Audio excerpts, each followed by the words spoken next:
Hey everybody, this is Knox from AvantAlpine.com here with another in-depth gear overview, and today we're checking out the Masterblaster from J Skis. Hey everybody, welcome back, and once again today we're checking out the J Skis Masterblaster. This is kind of their more heavy-duty all-mountain freeride option. It's similar in a lot of ways to the J Skis All-Play, but rather than being more of a freestyle-oriented ski, which that ski is because it's a full twin tip, this is a semi-directional construction, and it's also got a big piece of metal in the middle to make it a little bit more stiff, give it a little bit more power. So if you're looking for an all-mountain freeride option and you don't really care about having that freestyle capability that a full twin tip will give you, and maybe you want a little bit more power in your playful all-mountain ski, this is definitely a good option for you. It's a 96mm waist, so it's going to give most people fairly decent float in smaller and medium storm totals. I'm thinking like the 4 to 8 inch range. This is going to be a pretty solid powder ski for days like that. And then for the rest of the time, all over the hill, just a really fantastic, powerful, playful option for doing just about any kind of skiing other than, I would say, full-on park skiing. So we're going to break it down a little bit, starting with construction here and kind of tell you what's going on with this ski. And hopefully you'll be able to glean enough from this review to kind of give you an idea if it's right for you. So first and foremost, we've got a fairly standard construction here, kind of like all the other J skis. These come with a nice maple laminate hybrid core. That's a very, very snappy, powerful wood laminate that we see in a lot of more big mountain specific skis. We've talked about this a few times with the other J skis reviews. We like that they use maple in their cores. It's a very powerful wood. It's a very snappy wood. It retains its energy very well over time and doesn't fatigue quite as fast as maybe some less dense, less powerful wood laminates out there on the market.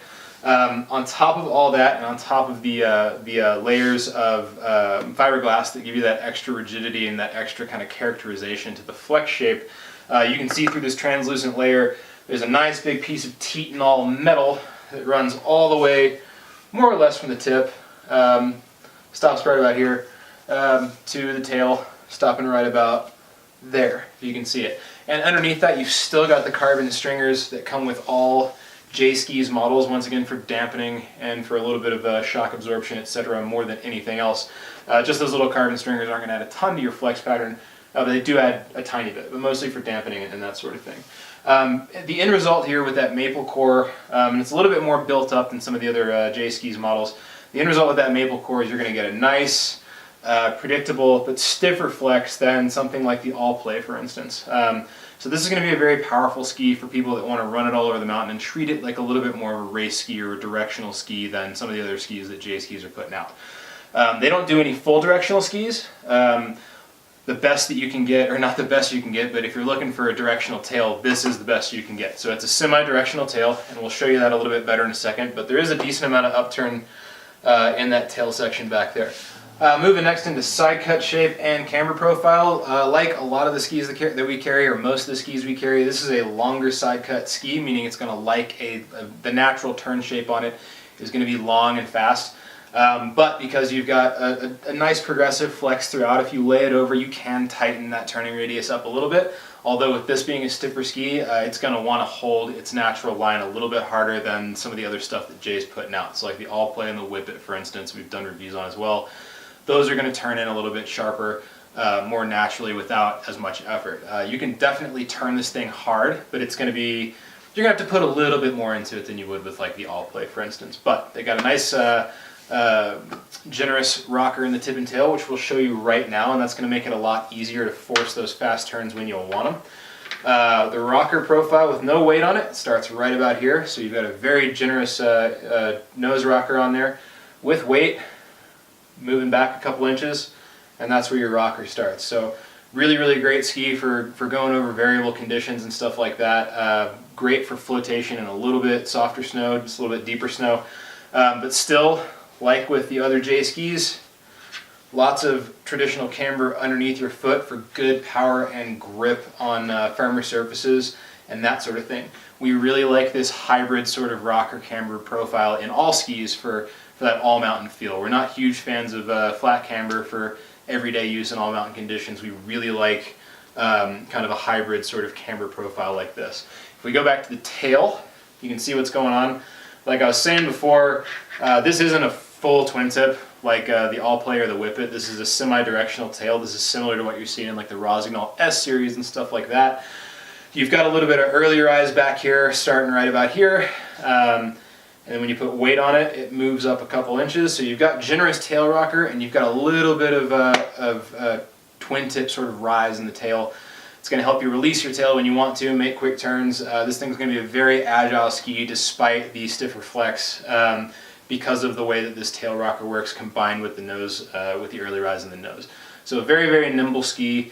If you've never skied anything in like the 95 to 100 waisted category, and you're coming from like a directional ski with like a 78 waist to an 85 waist or whatever, and you're maybe a little bit intimidated by something this size, I just got to tell you, all the best skis that we like for all mountains, for all mountain conditions, are in this sort of size range now. This sort of 95 to 102 millimeter waisted range is just fantastic for all mountain skiing. I'm about 5'10", 170, and this is going to float me pretty decently in anything up to about a 6 or 8 inch storm. Beyond that, I'm going to go to maybe a dedicated powder ski, but for 80 or 90% of my days on the hill, I'm on something like a 95 waist to a 102 waist. So this is a really perfect ski if you're coming up for the first time to that larger all-mountain free ride kind of category. Can't recommend it highly enough, the 95 to 100 waist range. So that's about all we have to say about the camera profile, which we really, really like. Once again, semi-directional tail here. The other great thing about that tail is if you're coming from a fully directional tail, you don't lose all the characteristics of your kind of directional tail preference. So you can still kind of anchor this like you would with a fully directional tailed ski. It's not going to anchor quite as well as a completely flat tail, but you're going to get similar characteristics from it, and once you learn how to drive it, you're going to be able to drive it just as well and probably just as hard as the directional ski you're coming from. Last but not least, like with all J skis, there's a couple things you can consider about the company itself before you go in and jump on a pair of skis from them. First and foremost, they don't participate in any normal sales channels, by which I mean the only way to buy these skis is either directly from jskis.com or through an authorized demo retailer like us. They don't actually appear on any walls at any physical shops, and they don't show up on any other online stores. And that's really cool because it saves J skis a lot of money on things like distribution logistics and marketing, and they pass those savings along to you. Nearly every ski that they make is $50 to $100 cheaper than practically everything that it's competing against. So that's really cool. The other really cool thing is they do every ski model they make in a limited edition graphics. They only do about 6 models at a time, and they're always pressing them with new graphics, kind of like a skate company does when they drop new graphics every 2 or 3 months for different skate decks. These things come out 150 to 250 at a time in limited edition graphics. This particular one is the Predator model of the Masterblaster, and you can see down here in the little translucent cutaway, Jason Leventhal signs and numbers every single ski that comes out of his shop, so you can see that it's a limited edition. So you're getting a pretty cool, limited, custom look for the price of an off-the-rack stock ski. So that's kind of neat. You're probably not going to see anybody else on your exact graphic for the lifetime of the ski as you're skiing it around. So that's pretty neat right there. So anyway, that's all I've really got for you guys on the J Skis Masterblaster today.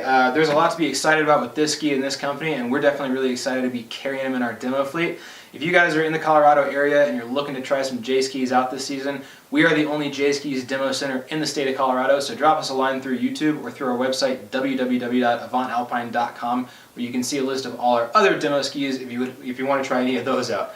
Once again, I'm Knox. Thanks again for watching our review of the J Skis Masterblaster. We're hoping to have even more up very soon, and definitely check back soon. Thanks again for watching, guys.